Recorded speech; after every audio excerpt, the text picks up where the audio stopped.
So now let me show you how to create a custom middleware function. So here on line 5, we're adding JSON middleware function. After that, we're going to call app.use. Once again, we call this method to install a middleware function in our request processing pipeline.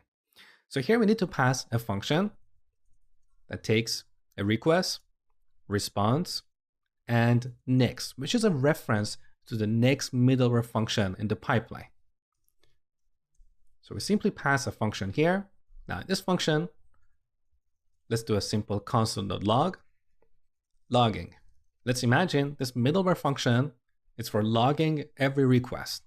So we perform our logging and then we call next to pass control to the next middleware function in the pipeline. If we don't do this, because we are not terminating the request response cycle, our request will end up hanging. Let me show you what happens. So I'm going to comment out this line, save.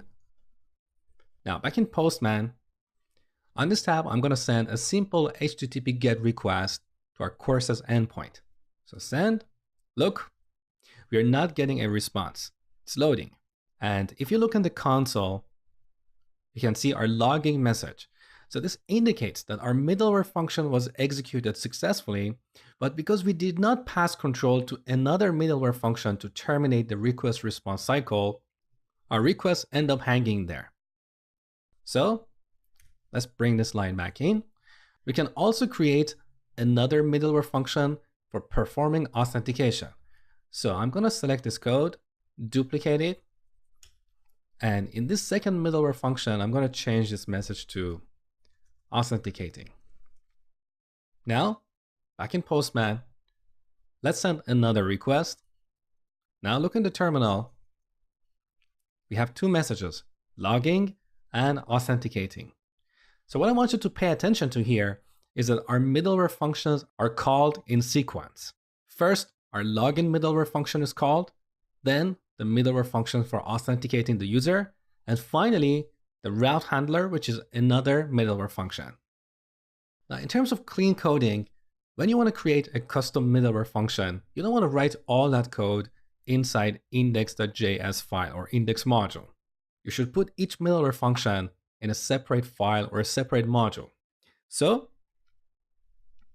back here, let's create a new file called logger.js.